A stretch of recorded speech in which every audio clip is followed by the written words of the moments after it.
Hi, everybody. This is the fourth BuildWitt update that I titled Certifications, Migration, and Sales Lessons. Before we get into it, this is, if you haven't listened before, a weekly summary of what the heck is going on at BuildWitt, at the company, so you can follow along. See inside of our business what we're doing well, not so well, just stuff in general that's happening. In the past, I haven't done a very good job sharing about the business as a whole, and this is an effort to correct that. Ongoing, as you listen to these, you can email me, aaron@buildwitt.com. If you have questions, if you have thoughts, if you want clarification on anything, and I will work that into future episodes. So that's just aaron@buildwitt.com. I would love to hear from you. And with that, we will get into this week's happenings. Number one, we are closing in on having an official training video production plan for the remainder of 2025 by leveraging internal and external feedback, which is very exciting. At this point, we have about 2,000 training videos, and we've covered a ton of ground in those training videos, from conflict resolution to basic equipment operation. But now that we have most of the basics covered, we are identifying where our gaps are and what our customers want more of. And then we're working that into the plan for the rest of the year so that we can be better. We can be more prepared. We can schedule out shoots further in advance, working with the right partners, get approvals squared away, be more cost effective. Up until this point, we've done our best. We've done what we've had to do. But it's been very reactionary, very scrappy, which is one of our values, stay scrappy. It's been very scrappy, but that's not always a good thing. It creates a lot of chaos. Again, it's gotten us here, but it's not necessarily the best way forward. So for the rest of the year, we'll have that plan to work off of. So we'll roughly know what videos we're going to be producing for our training library and why, based, again, on internal feedback and external feedback. So it's a lot of fun. It's been a total adventure building out what's now the largest training library in the industry. We still have a lot to learn. We're learning every day, every shoot, every video. Everyone's an opportunity to get better and better, and we are hungrier than ever. So with that planning, it'll allow us to execute a lot better, and it's really exciting because this is the kind of stuff we haven't been able to do until now, haven't had the team for until now, which is, like I said, just quite fun. Next up, we have completed testing our next feature for BuildWitt Improve, which will allow civil contractors to create and track specific certifications for their workforce. We're building the industry's best training and development tool, and now we are helping contractors build a training record for each of their people, which is very exciting.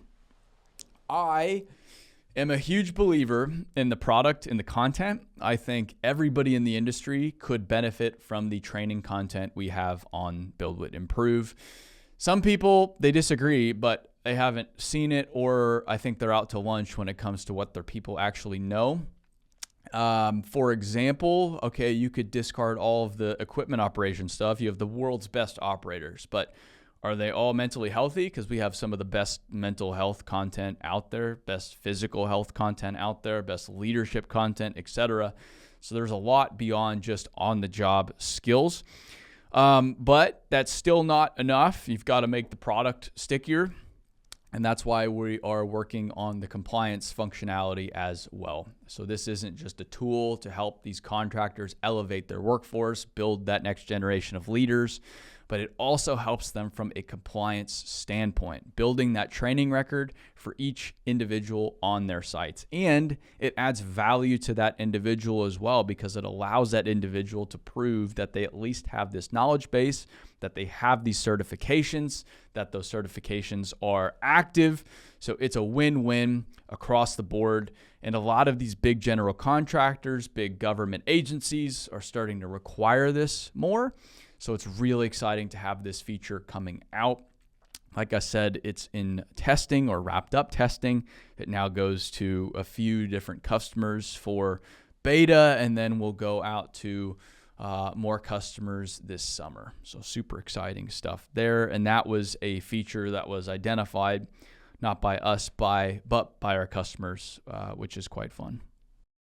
If you're looking for another industry event that is a snooze fest, this is definitely not for you. But if you're a leader looking to elevate yourself, your team, looking for like-minded individuals that are hungry, then look no further than the Ariat Dirt World Summit, November 5th through the 7th in Dallas, Texas.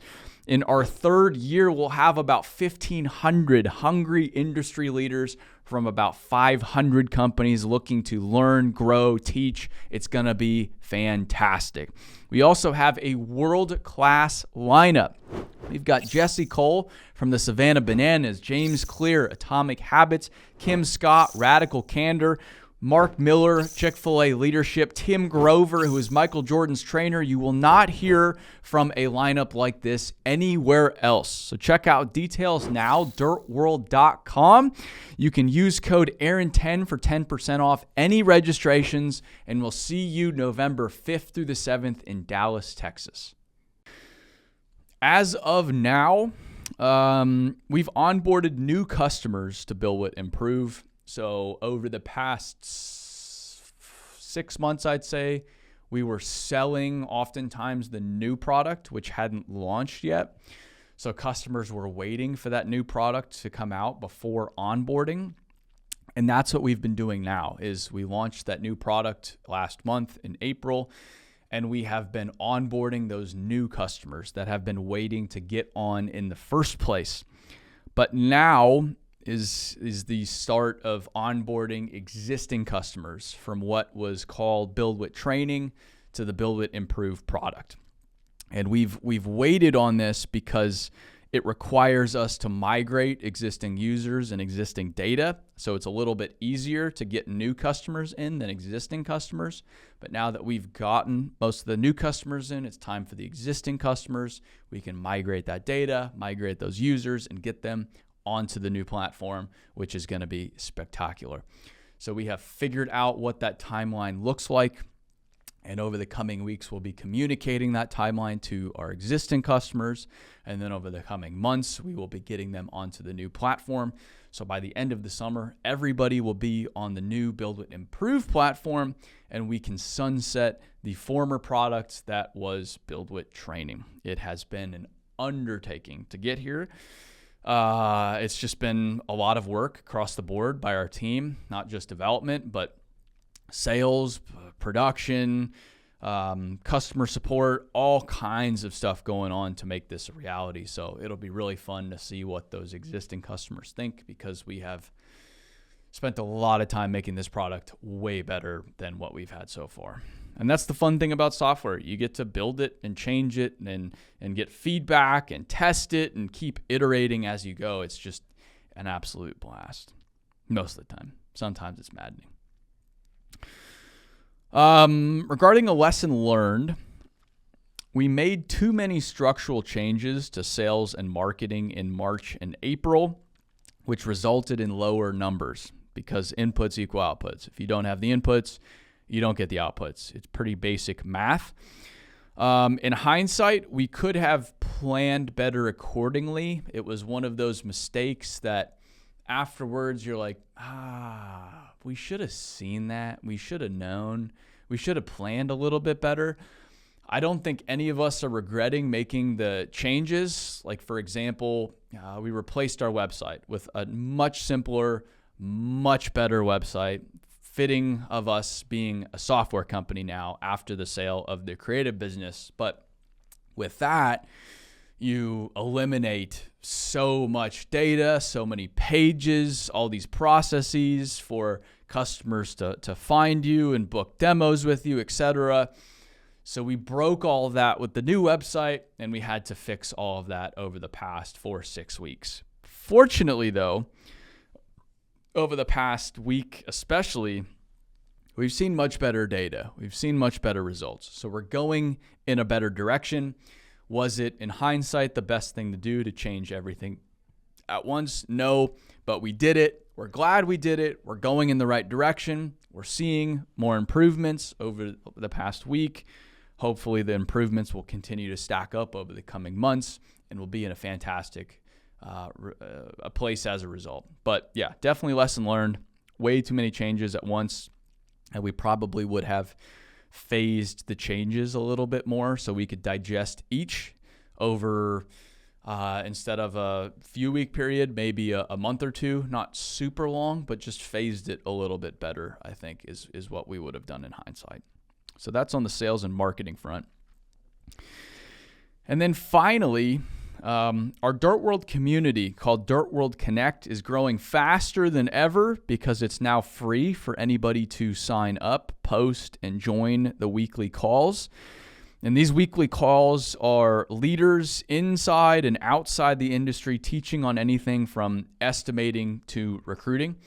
So you can find that on the Dirt World website, dirtworld.com. Last week we had Jimmy Starbuck, and every week is a different industry leader talking about what they've learned, what they're doing. It's awesome insight. And then it also has some great discussion functionality. So if you're looking for like a new estimating software, you can share on there. You could ask the question. If you are wondering what the heck's going on in other markets, ask the question. You could message people directly. It's a lot of fun. It's built specifically for the Dirt World, and we're really enjoying it. So you can check that out at dirtworld.com. It's fun seeing it grow now that it's free. Another lesson learned, we tried to make it paid in the early days, expensive, exclusive. That wasn't the right call. We lowered the price point, but we were still like, hey, we're better off involving more people in this than less. So why don't we cut the pricing? Let's let anybody into this. Let's add maximum value. Let's make this still a very valuable product for people being a part of it, get them into our ecosystem, and then hopefully get them to something like the Dirt World Summit in the fall, November 5th through the 7th, on to BuildWitt Improve, or just get them within our ecosystem for future opportunities. So that was the play. That was the decision making. It was an iterative process. Had we done it better, if we were doing it again, we would have tested the pricing a little bit more before we had rolled it out officially. It wasn't the best way of doing it because we changed it a few different times pretty quick. We could have avoided some of that heartache. But again, here we are. We're happy we're here. We're iterating, and we're happy with that Dirt World Connect product now. So that's everything. Appreciate you all listening. Like I said, if you have questions, comments, whatever, you can send them to me directly, aaron@buildwitt.com. I check my email every day, no matter where I am in the world. I appreciate you all listening, and we will see you on the next one. Stay dirty, everybody.